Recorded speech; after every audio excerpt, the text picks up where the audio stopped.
Cannabis Common Sense, the show that tells the truth about marijuana and the politics behind its prohibition. Hello and welcome to another exciting edition of Cannabis Common Sense. Our show is a production of our political committee, the Campaign for the Restoration and Regulation of Hemp, or CRRH, and its affiliated nonprofit organization, THCF, or the Hemp and Cannabis Foundation. We have an exciting show for you tonight. Madeline Martinez is here, the director of Oregon NORML and on the board of directors for the National Organization for the Reform of Marijuana Laws, as is Tim Pate and John Cornett and Russ Balville, all over here providing musical accompaniment. Yes, we will. Russ has jumped over to the musical side this week and shaved his head. He's got the Yul Brynner look going there. They'll be providing some musical accompaniment to some wonderful flower photos. And we have some film clips, another excerpt from The Magic Weed, a British video, and some other things to show you Joseph Califano. So stay tuned. And as always, let's bring out our infamous dancing cannabis leaves.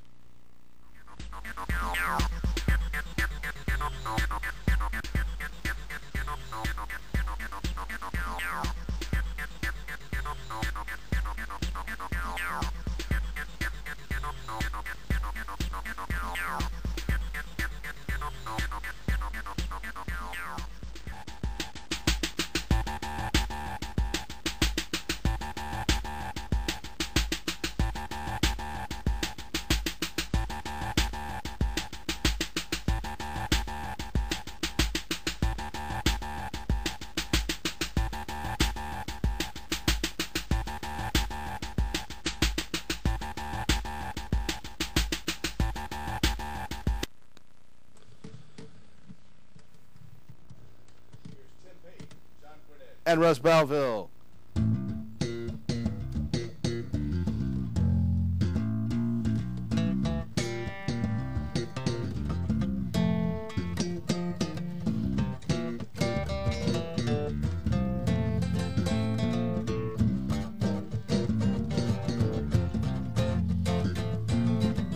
Seems that I got to have a change of scene. Every night I get the strangest dream. Imprisoned by the way that it could have been. Left here on my own, or so it seemed. I've got to leave before I start to scream. Somebody locked the door and took the key. Feeling alright. I'm not feeling too good myself. Feeling alright. I'm not feeling too good myself. Oh no. Boy, you sure took me on one big ride. Even now I gotta sit and I wonder why. And if that I think of you and I start to cry, I must keep waiting, I must keep trying. Not somebody comes along to take your place with a different name and a different face. Feeling alright. I'm not feeling too good myself. No, no. I'm feeling alright. I'm not feeling too good myself. Oh no, play it, boys.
it could have been.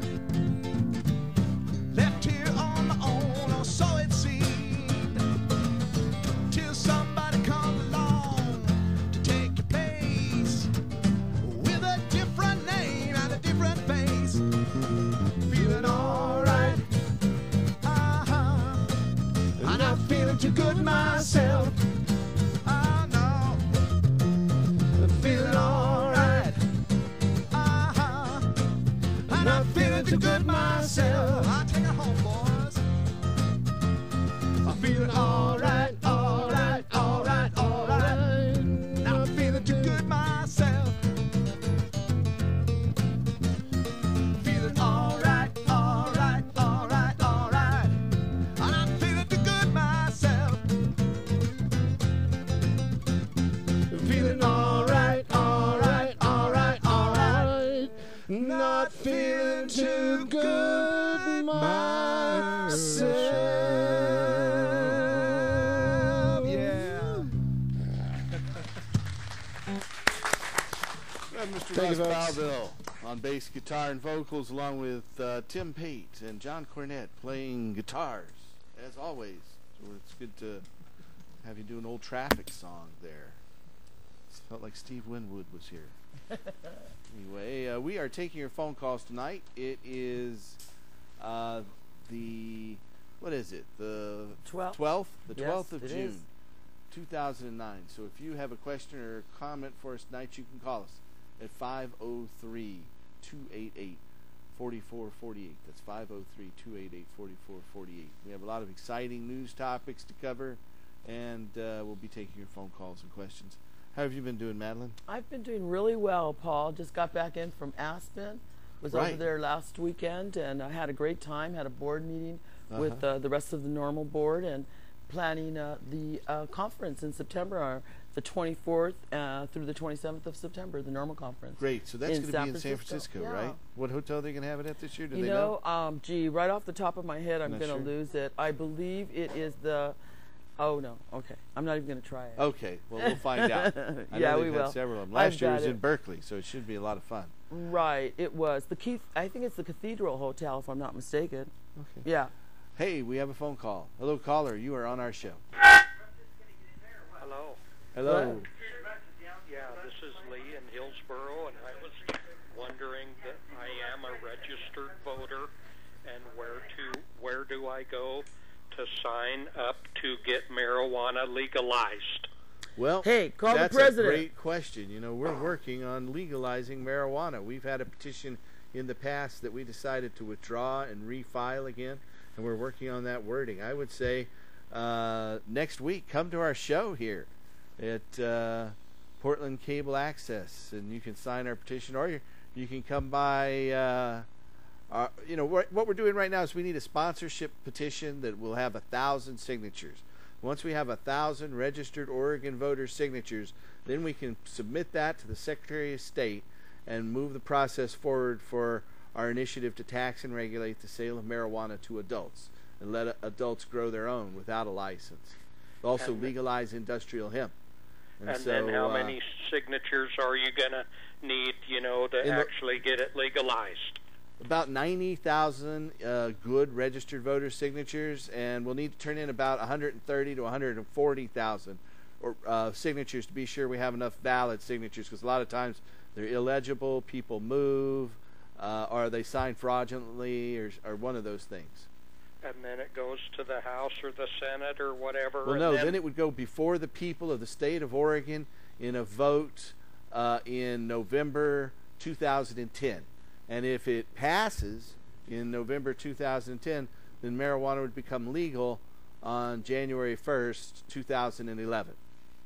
Okay, now, like where I work, okay, they make me pee in a cup. So I'm not a user because of that, so even though it becomes legalized, then I can't be a user because I have to pee in a cup in order to get my job or keep my job. Right. Well, something, I think when marijuana is taxed and legally regulated and honestly evaluated for its risks in terms of impairment on the job, that they'll end those tests. And in fact, there are a lot of studies that show that marijuana users are more efficient on the job and have less absentee days and less sick days than people who don't use marijuana at all. And so that's one of the little things in the studies that doesn't come out very often, is that marijuana smokers are more productive than non-smokers, and they live longer. Yeah, so, and I have a condition on my back, and so I'm always in pain, and so I could get the card, but like I said, they make me pee in a cup, so I can't. Well, there's one way to get around that, and some of the doctors that we work with will help you get a Marinol prescription. When you have a prescription for Marinol, if you have a chronic back pain condition, then we have doctors who would help you get a medical marijuana permit and give you a prescription for Marinol. And with Marinol prescription, you can test positive for medical marijuana on the job because it's a pharmaceutical over-the-counter prescription. Okay, I appreciate you having this show on and me on, and appreciate your time and all your hard work. You're welcome. Thanks for your call. If you're out there and you're interested in finding a doctor who can help you get a medical marijuana permit, as long as you have one of the qualifying conditions, our doctors can help you. You can call that toll-free number there on the bottom of your screen. It's 1-800-723-0188. We are now in 8 states, and by this time next month, it will be 9 states as we open in Albuquerque, New Mexico. We're going to start, by the end of the summer, we'll be seeing patients in 11 cities across Michigan alone. Excellent. So it's pretty amazing, the growth in terms of our employee base. We've had almost 70% growth in less than 6 months. You're out there building an empire all across the country. It's phenomenal. It's absolutely fabulous, Paul. I applaud you Thanks. Well, I for your appreciate hard work. You're definitely my hero. I think it's really important for people to stay, keep watching Cannabis Common Sense, because we want to do it, we want to put both irons in the fire. We want to approach it at the legislature to see if we can find a courageous politician out there that will carry this legislation for us, so that we can do it through the legislature. It would be more cost effective. There are many people, and it can be done, but if they don't want to do it that way, then we'll go the initiative route, right, Paul? Exactly. That's what we're going to do. We're going to go out there and change it. That's right. The time has come. The vote's finally on our side. All the polls are pointing that in terms of the West Coast, we have 58% support according to the latest Zogby poll for taxing and regulating the adult sale of marijuana. And we all know we that made some huge breakthroughs here in our community over the past 2 years. Yeah, we all know that medical marijuana has been a really great thing, but we need to move forward because there are so many people left behind. For instance, the veterans that are coming home with PTSD, they don't qualify under the Oregon Medical Marijuana Act.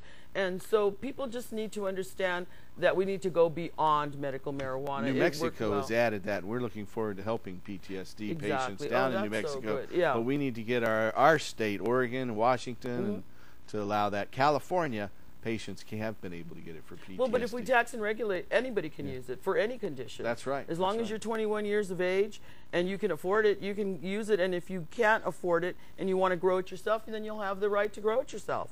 So there's something there for everyone, and we can capture the revenue that's going to the criminal market right now. So why are we going to try to legislate a dispensary, in my opinion, that would codify black market prices? Yeah. Well, nationally, you can say we'll save $10 to $20 billion in outlays for criminal defense and law enforcement, and in terms of revenue, we'll bring in another $10 or $20 billion in terms of revenue for state and local governments. And there's a $20 to $40 billion difference in the balance of the budget, and I think that's pretty significant. It is, and I think it's really important for everybody out there to get involved. You can call President Obama today and leave him a message and let him know that you want him to tax and regulate and legalize, virtually legalize marijuana for adults in this country. His number is 202-456-1111. It's that simple, 202-456-1111. Give him a call and let him know what you want. There's a comment line. I call probably about once a week. Let them know. If they hear from you, it's really going to matter. It really is. Everybody says, well, my little voice, yes, your little voice, together we're a giant roar. So get in touch with them. don't hesitate. Put the joint down or step away from your bong. This is something that's really important, especially as we start looking at the big budget deficits we're having here in the state of Oregon. I'm watching the news every night, and they talk about, well, we're going to cut $18 million from the school budgets. Now we're going to cut another $17 million from the school budgets. They want to cut school days. They want to have teachers work for free for 5 days, and they want to cut programs like music and art. And I'll tell you personally, if it wasn't for music classes, I don't know where I might have been getting They've through already school. cut them in my kids' school years ago. Yeah. I can tell you that. You know, we, by taxing and regulating marijuana here, we'll put Oregon on the cutting edge of an exciting new industry. We'll have more tourism. We'll have more jobs. And industrial hemp will pave the way to whole new industries, not just medical marijuana, and not just adult social use of marijuana, but also the industrial hemp is going to open up. But let's come back to that and take a caller. Hello, caller. You're on the show. Yeah, my name's Ryan, and I wanted to get some information on how to get a medical marijuana card. Well, if you have a qualifying condition, you go to your doctor with your state documentation. There's an application form that a patient has to fill out and a physician statement that a patient's doctor has to fill out. And you have the doctor fill that out, and you turn that into the state with a fee. If you're talking about Oregon, the fee for most people is $100, or they have a $20 fee for patients on food stamps, SSI, and the Oregon Health Plan. In Michigan, it's a $100 fee for most people and a $25 fee for patients on Medicaid and SSI. In some states, like Colorado, it's a $90 a year fee and a $50 a year fee in Montana. So it all depends on what state you're in. Okay. But in all those cases, you have to have a doctor who will sign on and say you have one of the qualifying conditions under that state law for medical marijuana. What state do you live in? I see a psychiatrist once a month, and is that he's a medical doctor also? Is that a qualifying doctor? Yeah, a medical doctor, an MD or psychiatrist, is definitely a qualifying doctor. Now, typically, most psychological conditions aren't qualified here in Oregon. A lot of them do qualify in the state of California. But in Oregon, you can also get if you have side effects from your pharmaceutical prescriptions, some of those might qualify you for a medical marijuana permit. Yeah, I have actually chronic pain also from some surgeries that I've had. So yeah, that would be. Is there any way about going to find a doctor that is pro cannabis or? Well, we have doctors all across the United States who help patients. Dozens of them here in the West Coast, and so if you want, you can call our office. If you're outside of Portland, you want to call 1-800-723-0188. That's our toll-free number. It's 1-800-723-0188. If you are in Portland, it's 503-281-5100. That's 503-281-5100. Okay, well, thank you very much. All right, you're welcome. Good luck. If you have a question for us tonight, give us a call. It's 503-288-4448. So, John.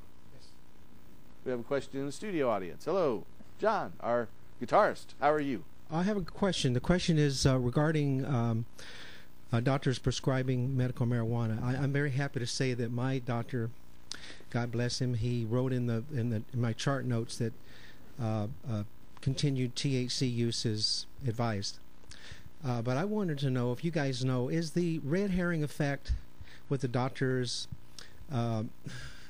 being a proponent of medical marijuana, is it anywhere near what it used to be, say 5 years ago? More and more doctors are participating in the state program. Here in Oregon, there are 8,000 physicians, and about 3,500 of them now have recommended medical marijuana. The majority of those to just one or two other patients. There are over 10 doctors who've recommended it to over 500 patients. So some doctors have vilified it, some doctors don't believe in it, but more and more people are becoming educated. Even doctors who previously discounted medical marijuana, once they have 2 or 3 patients kick morphine or fentanyl or OxyContin and use medical marijuana instead, they start to become true believers. Yeah. Speaking of doctors that have switched their positions, this was a big news story this week. Dr. Donald Tashkin, the pulmonologist out of UCLA Medical School, he's been studying marijuana for 30 years, and he got grants from the National Institutes of Drug Abuse to try to prove that marijuana would cause lung cancer. After 30 years of research, he's finally said, you know what, I think that after what I've found, we thought it would cause cancer. It looks like it has some sort of suppressive effect, protective effect. And his quote that was so beautiful is he says, at this point, I would be in favor of legalization. All right. Amazing. A guy who was funded by the National Institutes of Drug Abuse. Wow. Yeah. Yes. Yeah, they've shown that if you smoke marijuana, you're less likely to have lung cancer than if you don't smoke anything at all. That's right. So, yes, yes. I think it's wonderful. All of this research, you know, I have to let everyone know about something that we learned this weekend. Paul Armentano did a presentation in Aspen and let us know that it takes 4 to 6 hours for a urinalysis to detect carboxy-11 THC. So what it actually is, the urine test actually is a non-impairment. Yeah, it proves by the time non-impairment. your levels start to go up, so amazing. you're no longer high. Right. Exactly. So those UAs are ridiculous, a waste of time. And I just think it's mind-boggling that so many people have gotten busted, gone to jail, had their lives ruined over a ridiculous test that actually proves the opposite, that you're not impaired. It's a very good point. I think it's great, and I want to get all the attorneys out there, normal attorneys and everyone, to find out about this, because this is really important for people who are being prosecuted with urinalysis. Yeah. If you want some information on Paul Armentano's presentation there at Aspen, I've got it on the Normal Daily Audio Stash at stash.normal.org. It was on the Thursday episode. So if you go back to the Thursday episode, I got about 10 minutes of Paul talking about that exact Excellent presentation. Excellent. We have a caller. Let's go ahead and take caller and go on. Hello, caller. You're on the show. Hi, Paul, Ross, and Madeline. Good job, everybody. This is Tracy from Gresham. Welcome, Tracy.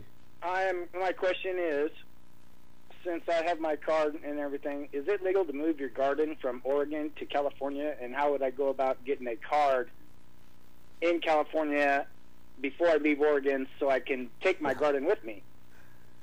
That's a good question. Moving your garden is not legal from one state to another. However, you can get a permit in another state. In fact, California is the easiest state to get a permit in, and you don't even have to technically be a California resident. California is the only state where you can get a California permit and not be a resident of that state. Okay, and so, well, I have an address there now. I'm fixing to move there, and if I acquire my card there and I still have my card here, does that expire my card here? No, I don't. Well, you know, you'd be covered in the state of Oregon. It wouldn't automatically expire it unless you contacted them and told them you moved, I think. It would still remain a valid card until it expires. So if I'm a dual card holder, it's still illegal to move my garden from one state to the other? Is that what you're saying? Well, transportation interstate necessarily involves federal law. Okay. And so by doing interstate transport, you would definitely be committing what would be called a federal act in terms of moving from one state to another. So I can't, you know, I want to preface all of this with the statement that I'm not an attorney, and I don't think there are many attorneys that would tell you otherwise. You can't move your garden from one state to another, but you can certainly get a permit in multiple states. And in fact, we have doctors who are licensed in multiple states and can help you get a California license, both in Oregon and Washington, and also in Colorado and in California itself. We have an office down in Riverside, California. That's actually where I was moving to. So I could come down to 18th Street in Burnside and pick up a card for my California? Yeah, well, you'd want to come on one of the days that we have a California doctor in the office. I can tell you this Monday we have a California doctor in the office. But okay, great. I'll see you Monday. All right. Well, now you know. All right. Thank you. Right, thank you. It's easier to purchase or get cuttings in California than take such a huge risk, really. Yeah. That's just my thought. I always weigh on the side of safety, though. Yeah, if you're caught going up and down the highway and they proved interstate, moving it back and forth, they could potentially take you to federal court. The penalties there are pretty scary. Right, and it'd be a lot easier to pick up some cuttings in California. It's very easy. Yeah. In terms, I mean, all of the, especially if you're in Oakland. Yeah, wow. The dispensaries are just full of cuttings. Well, the day we went, they actually had run out. That's how popular they are there. It all depends on which store you go into, though. Well, I want to talk about the hemp bill that actually came out and went to the floor, and it was postponed.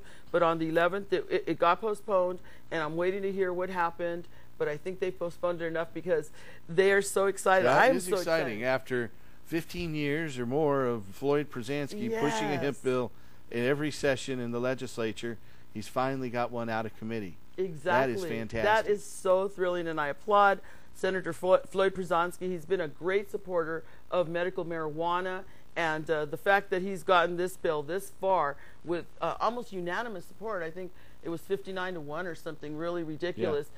And it was just, he just blew him out of the water. So let's keep supporting him. And you can go to our normal website and find out how you can contact Senator Przansky and thank him for all his hard work saving our environment. Hemp, Senate Bill 676.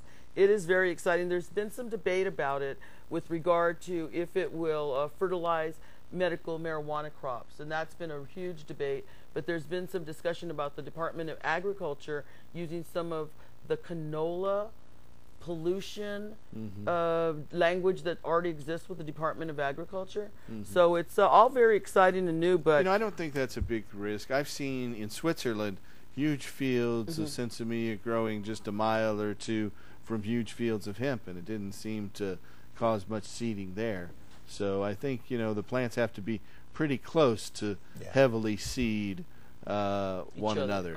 That's what I would hope. Yeah. But I think it's exciting, and I think we should all let Floyd know. I saw a report today where they picked up in somewhere in Holland pollen from the hash fields in Afghanistan. So no, it's moving, huh? What are you gonna do? You can't hide from ever. Pollen goes everywhere. Yes, exactly. Now I got to show this, Paul. Sylvie, can you get a close up of this? I'm sure she can. Move that over just a little bit. There we go. I am just so excited about Oregon Normal having a highway. Milepost 14 to 16 on Highway 26, going up to Mount Hood and Government Camp and the whole place. I am just thrilled about it. Iko is the guy who went out there and took care of all of it, and he's a lifetime member of Oregon Normal, and we're just so proud. Congratulations. Yeah, thank you. I'm excited. I'm hoping we'll get them all over the place. Yeah, I want to encourage all the Normal affiliates to get out there and adopt a road. There's almost 20 of them, I heard, from 20 chapters have highways out there. That's great. So pretty soon the whole nation's going to be normal cleaned country. By cannabis consumers. Yeah. How can they join you? Phone call. Hello, caller, you're on the show. The cleanup. Oh, yeah, hi. I just wanted to ask if any of you had heard about the vote in Switzerland to fully legalize cannabis. Well, I know there was one in 2002. No. I didn't know that another one had made the ballot recently. Okay, yeah, I had heard that there was one up this year, supposedly in the next, pretty recent. I thought that it would probably already have happened, but yeah, well, the way it works in Switzerland, and I actually went and worked with an old friend in harvesting cannabis in Switzerland in 1999 and 1998, and in Switzerland, if once you get enough signatures for an initiative, then it becomes law for 5 years, and then it's voted on. So in Switzerland in '97, Droleg got enough signatures to legalize cannabis, and it was voted on in 2002 and voted down by, I think it was 53 to 47%. And the United States spent $10 million in a country of 6 million voters to help defeat that. Our hard-earned tax dollars went to fund local Swiss parent groups to help stop Droleg. Now I don't know if another one's made the ballot recently, though. All right, thank you for that. Appreciate what you guys are doing. Thanks for your call. I think that vote may have already been taken. If I'm not mistaken, Switzerland was voting both on cannabis legalization and I think needle exchange for heroin addicts. Right. And they voted down the cannabis and voted for the needle exchange. In favor of the needle exchange for heroin. I remember that. That was a vote just a few months ago. Yeah, I don't know if it was an initiative. It might have been a referendum. I'm not sure. Crazy Swiss. Yeah. They say that Oregon imitated the Swiss model, and they called it across the United States the Oregon plan to have the state initiative system when they first implemented it back in 1901. I guess we have another caller, though. Hello, caller. You're on the show. Nope. Oh, no. It isn't another caller. Well, sometimes that happens. Live TV, we're all volunteers. You know, I wanted to give some updates on some medical marijuana information across the states real quickly. There's a disturbing trend that's taking place in some of these medical marijuana bills. The state of Minnesota passed their medical marijuana bill through the Senate, but once it hit the Assembly, they started tearing it apart. They made it for terminal patients only. They took away the right of patients to grow, and then it got vetoed by the governor. In New Jersey, the same thing has just happened. The Senate has passed their medical marijuana bill. It hit the Assembly. Law enforcement has complained. They've capitulated to law enforcement. They've removed chronic pain from the conditions, and they've taken away the right to grow. And in New Hampshire, bill just got out of committee, same thing. No right for patients to grow. Now, why would we want to force people to have to spend 6 to 10 times more on their medicine when they could grow it at home so easily? Just to capitulate to law enforcement's fears that somebody might get high. The irrational fears. And they're already getting high. So Right. what's there to fear?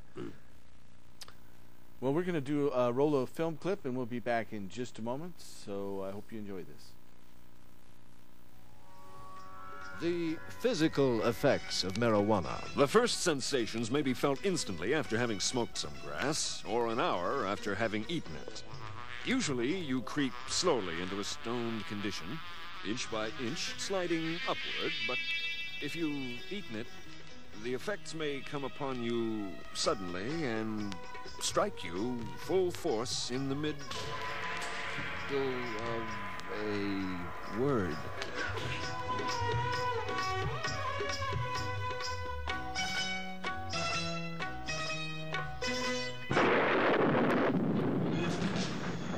In the 3rd century AD, the Roman Emperor Gallian encouraged cannabis use, which he thought would make his people happy. In a declining empire, the Romans turned increasingly to the Oriental gods, Mithras and Zoroaster. Christianity was gaining ground, partly because it incorporated elements of these Oriental religions, but not the use of cannabis. The Roman Empire really went to war on hemp.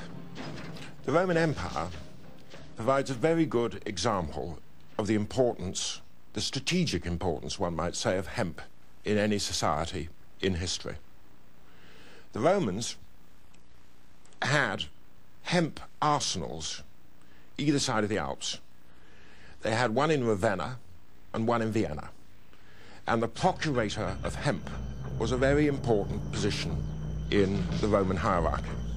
That is not to say that hemp was only used by the Romans to make war with.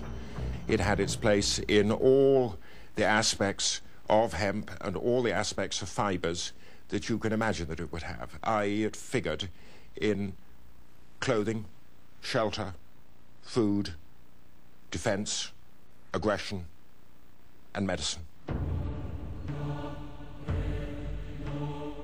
Later on, Christians associated cannabis with the devil, and its use was supposed to be part of the satanic ritual. By 1484, Pope Innocent VIII declared that smoking cannabis was sacrilegious, and he promoted wine as the only Christian holy sacrament. It seems that knowledge of the psychotropic properties of the plant had been lost, at least as far as official science was concerned. It became a hidden, secret knowledge. Only people who really had a good knowledge of plants and their healing powers continued to use the plant. And having a good knowledge of plants at that time was not generally a good idea, because such people were thought to be witches. They were called witches because they knew about things that ordinary people didn't know about and didn't understand. It was only in the 9th century that hemp cultivation was encouraged again by Charlemagne. In the monasteries, monks wrote their manuscripts on hemp paper by the light of a hemp oil lamp. In 1945, Gutenberg printed the first Bible. It was printed on hemp paper.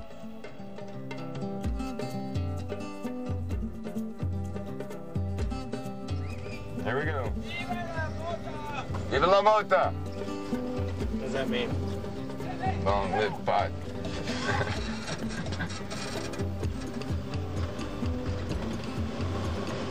I have a good background and good education. I have 10 years of college, master's degree in biology, and 4 years in the School of Public Health at UCLA.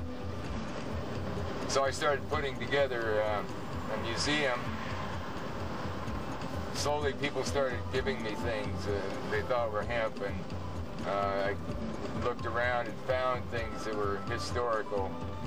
There was a can of hemp seed oil varnish here, and hemp Bible there that I've accumulated, 100-year-old flag, and so on. This is an ongoing educational process. I'm learning every day more and more things. People tell me things about hemp while I'm at the museum, so it's very instructive. My mother's a good example. When I learned the hemp stuff, I came to her and told her, and she says, no, it couldn't be the same plant. I know what hemp is. She's in her 80s now. I said, sorry. And gave her the book, and she's a believer now.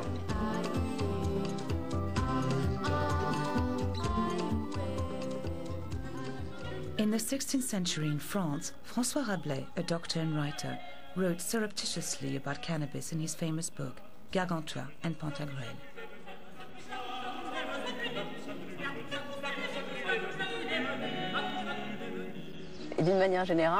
He appreciated cannabis so much that he called it Pantagruelion. All right, that was an excerpt from the British movie The Magic Weed, about cannabis, obviously. And it's a great film. If you get a chance to watch it, I highly recommend it. We have a caller. Hello, caller. You're on the show. Hello, caller. Yeah, this is Tracy. I'm an Oregon Normal member. Hey, Tracy. Hi, Madeline. Hi. I have a question. I'm a 43-year-old card holder who is currently bedridden. And my card expires. I got an extension last month, and it expires this month on the 29th. How do I get it renewed? And you're bedridden. You're bedridden. Yes. That's gonna be well, we'll have to fun, give you a call. Yeah, why don't you call and leave a message on the Oregon Normal message line, 503-239-6110, and we'll give you a call back and see what we can figure out. All right, thank you so much. All right, you take God care bless. and get better real soon. Thanks. All right. Good luck. If you have a question out there for us tonight, give us a call at 503-288-4448. And we have our own little hemp museum here that, or at least a part of it, that we're going to show and tell. First of all, we have a box of Frosted Flakes with Michael Phelps, the world's fastest swimmer, who says on the back, Michael rules with 8 for 8. And obviously marijuana didn't slow him down. I understand that he came out and won another meet here a couple weeks ago and didn't test positive for marijuana in the urine tests associated with there. So you must know that he has to wait a month or so after he smoked before.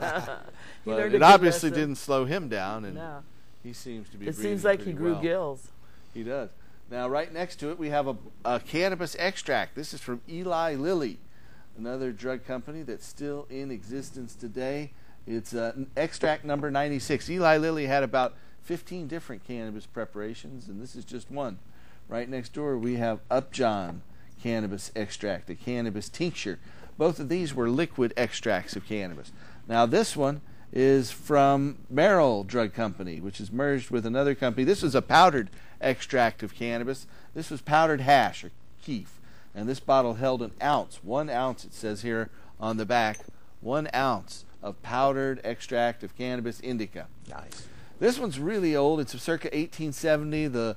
It's got what they call label under glass, or lug. Lug stands for label under glass. They used to put the label on and then put the glass on top.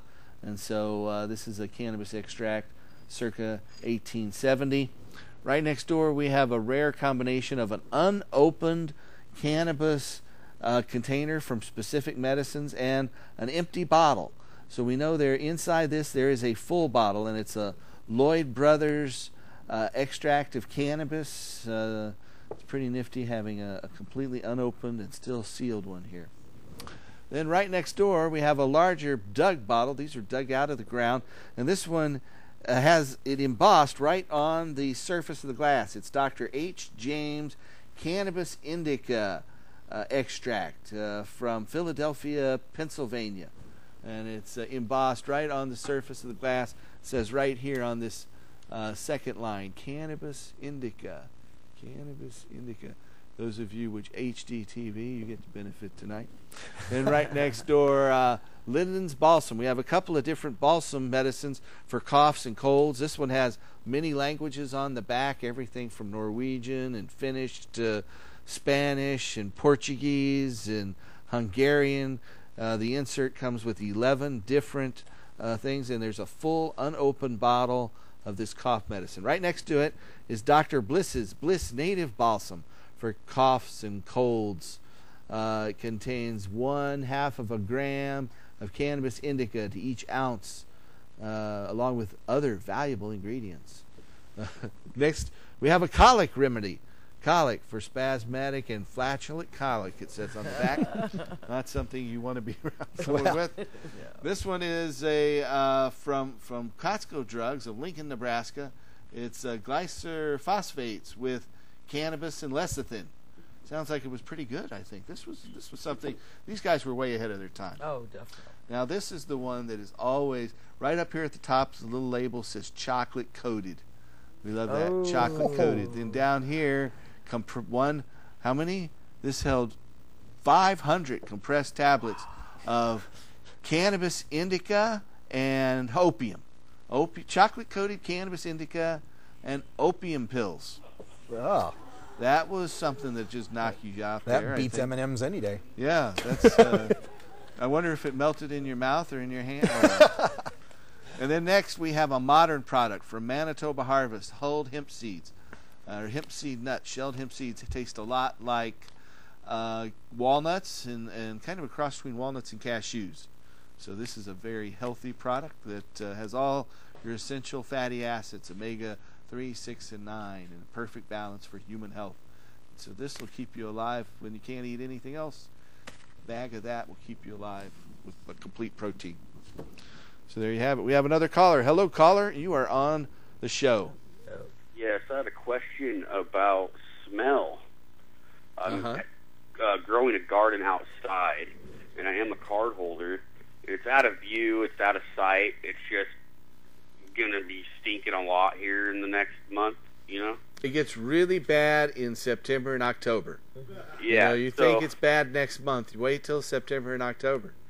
I know our garden is in the Lentz neighborhood, otherwise known as Felony Flats. Yeah. And you can smell it from 2 blocks away. And we have to guard to make certain, no one gets in the garden. We chase off primarily kids, but that's something that you have to take into consideration.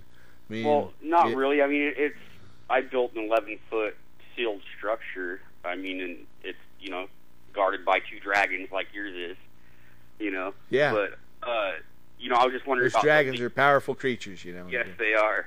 I was just wondering about the legal aspect of it all, if it's illegal to smell that. No, the smell is not illegal. No. Oh, well, good. I mean, I wish I didn't smell, and I wish I could move it out to the country where no one ever be bothered by it. But you can only afford to do what you can afford to do. So exactly. Well, yeah, that's all I had for you guys tonight. I appreciate what you're doing. So thanks a lot for your answers. All right, thank you. All right, thank you. Bye-bye. Thanks for your call, your question, and comment. Yeah. So if you have question. Yeah, if you have a question for us tonight, give us a call at that number on your screen. It's 503-288-4448.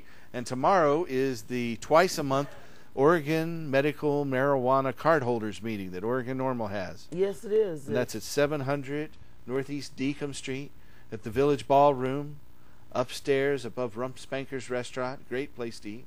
That's correct. It's right there at 700 Northeast Deacon. Now, you can only go to that if you are a medical marijuana patient, right? You can come if you're a medical marijuana card holder. If you're registered with the Oregon Medical Marijuana Program, you can attend. You must have a driver's license or state ID. You must also be a member of Oregon Normal. You can join at the door. The doors open at 11 a.m. And there'll be a line out there. They close at noon, right? So the door locks up at noon. You don't get in. Exactly. If you're not there by noon, I'm sorry. We'll see you next time. It's a private, members-only meeting. Yes, exactly. And patients have been known to leave with free plants and free medicine. Yes, and if you have cuttings that are clean and hopefully not infested with mites, you can bring them over and you'll get in a little bit before everyone else, because we like to get our cuttings all set up on our table so that people can go through and pick them up. So come on out, bring some clean cuttings, and if you have any excess medicine, we are self-sustained community, and we have others give us excess, and then we share it with our community. So come on out, see what a beautiful thing it is, isn't it? It is. It's a wonderful environment. Yes. I'm going to be there tomorrow, so come on down. I'll be giving patient-only vaporizer demonstrations. Oh, yes. At the appropriate time, of course. Yes, and recently we had a class on making tincture, glycerin tincture, as well as some salve, and I heard the class was a huge success. And Gina from Bend actually did it for us, and she's going to come out and do some more classes, because we got so many emails and phone calls about it. People just enjoyed the class, they learned so much, and we want to teach you how to use every single part of the plant, because it's so useful. You know, we should probably tell them that tomorrow there might be, well, there will be some other video cameras there. Do you want to announce that? Well, I don't think that we're really going to have any video cameras there, the last I heard. We're not going to have people in until Sunday. Oh, okay. Right. I heard they were going to get they were trying to get some people over there. But, you know, it just happens. Yeah. See, we've got another caller. Hello, caller. You're on the show. Yeah, hello? Hi. Yeah, hey, my question's about dual state. If I want a vacation or take a summer and spend it in a state that's got medical marijuana, I have a card here. I can get a card there and have my card here at the same time? Well, there are 3 states that have reciprocity. One of the states is Montana, then there's Michigan and Rhode Island. So your medical marijuana card from Oregon or other states will protect you in those 3 states, Montana, Michigan, and Rhode Island. In the state, outside of California, all the other states require that you be a resident to get their state permit. So California is the only state that doesn't explicitly require patients to get a medical, be from in-state, be a resident to get their state medical permit. Okay, gotcha. Now, then I couldn't go to another state and then come back here and get one here because I'm a resident of the other state. You know, I have a residency in Hawaii and in Oregon, and so I have a card for the state of Hawaii and the state of Oregon. And I also have a card for the state of California. So I'm covered while I travel to Michigan, Montana, and Rhode Island with any one of those cards, though. Answers my question. Thanks. Cool. Have a good one. You're welcome. Thanks for calling. Thank you. So if you're out there and you have a question for us tonight, call us at 503-288-4448. That's 288-4448. So Rhode Island this week passed a dispensary bill. Wasn't that earlier this week? That's right. Rhode Island Senate passed their dispensary bill to authorize 3 nonprofit compassion centers. It also passed the Assembly, and it was just vetoed today by Governor Carcieri. But they was passed by a huge majority. Yeah, that's right. The good news is the Senate passed it by something like 35-2, and the House passed it by something like 60-3, something like that. They're really huge numbers. They need a 3/5 majority or a 60% vote in both houses to override the veto. And you got to remember that Rhode Island originally got medical marijuana by overriding the same governor's veto. So I'm pretty sure it's going to get overridden, and Rhode Island will have dispensaries. Yeah, so they'll allow 3 nonprofits to set up dispensaries. That's right. That's exciting. I heard in New Mexico, you know, they've got only 200 patients statewide, and you know we're opening there in July and starting to see patients on July 13th. But they have allowed 2 dispensaries so far, but have 8 more applications in holding. So they have 10 applicants for the dispensaries with only 200 patients. Yeah, these other bills that I talked about earlier in Minnesota, New Jersey, and New Hampshire all authorize a state-approved nonprofit dispensary type of system, since they're not going to let you grow your own at home. Yeah, I guess that's what they'd have to do. Well, we got a really nice rescheduling bill going on in our legislature as well. That's great. Rescheduling marijuana to a Schedule 2 from a Schedule 1 to a Schedule 2, and what it would really affect is sentencing guidelines. So I think that's great. I'm really happy to hear that we're moving forward, you know, and not moving backward in our state at least. Yeah, that is a big. And you know, we had the big meeting with the Dutch because there's also word of a state garden, a medical marijuana garden. So I think if we tax and regulate and then have a state medical marijuana garden that allows patients to continue to grow their own, I think these two will complement each other. Worlds. There. I mean, this is paradise already, so it'll be wonderful in Oregon, huh? Everybody's going to be flocking here. We'll have to beat them out. Get out. No, we'll love you. Come on. Another bit of news that people might be interested in is the first conviction and sentencing of a medical marijuana dispensary owner in the Obama administration. Charles Lynch of Morro Bay, California, was convicted in a federal court convicted there, and Judge Wu sentenced him to 3 concurrent 1-year terms plus a day. And it was originally going to be like a 5-year mandatory minimum, but the judge was very empathetic, and he used the safety valve to get him out of the longer sentence, and said that he would have even given him less of a sentence if he could. And so the judges are starting to turn on this, the government's starting to turn on this. Some courageous senators like Jim Webb and Ron Paul and Barney Frank, who just reintroduced the Medical Marijuana Patient Protection Act in Congress. So things are happening, people. This is the best time ever to get involved in marijuana law reform. Yeah. If you're out there, you need to call your representative today at our Salem legislature and let them know that you want to see tax and regulate, because you're tired of your tax dollars going to build prisons instead of schools and to squandering our resources. So get involved today, folks. It's going to take all of us to make this happen, but it'll be well worth it when you can grow your marijuana in your backyard and go out there and just feel like you're cutting a piece of cilantro off, but be able to use it as medicine. It's a really good feeling to have legal medical marijuana. I mean, and when it's completely legal, that'll be even better. You know, we know that this is a plant that can actually save the planet in terms of its potential in fuel, fiber, and food, and wipe out a lot of the use of petrochemicals throughout our environment. Healthcare problems. I mean, half of all the pesticides just go on the cotton crop alone. We can switch to hemp instead of cotton. We'd wipe out right there half of all the pesticides. You know what I always say? Let's save our state. Let's tax and regulate. I like that. That's how we can do it. Just get out there and spread the word. Help us in the drug war before they kick in your door. It's very important. It's another one. Because who's going to be next to be arrested? You, your grandchildren, your brother, your sister, your nephew. Somebody's going to be arrested for it, and no one should be arrested. It's just a plant. Last year, there were over 800,000 arrests exactly. for medical marijuana. The majority of those just for possession. Just for possession. Yeah. It's outrageous. 75% for possession. 775,000 for possession, which is about 89%. It's outrageous. Yeah, you know, it really is. Marijuana arrests make up 47% of all drug arrests in America. It just no longer makes sense. It's a war on Americans, really. Well, we got one last call we'll squeeze in here. Hello, caller. You're on the show. Oh, well, that's a sign. There's not enough time. Time that we're running out. Yeah, we are running out of time for tonight's show. You know, I think we're at show, 491, 492, something like that. And we're closing in on show 500, so stay tuned. We'll have some more exciting news breaking for you next week. Is there anything you'd like to say in parting here, Madeline? Well, I'd like to ask everybody to come out to the Oregon Normal meeting, and please get involved. Help us to end adult marijuana prohibition. Just your voice will make a change. Believe me, all of us have to get together on this because we can have a huge effect if we get involved. So we need you. All right. We certainly appreciate you watching the show. Stay tuned next week. Come on out and help us restore hemp. Yeah. Good night. And here's Russ Balville, Tim Page, John Cornett. Another great tune.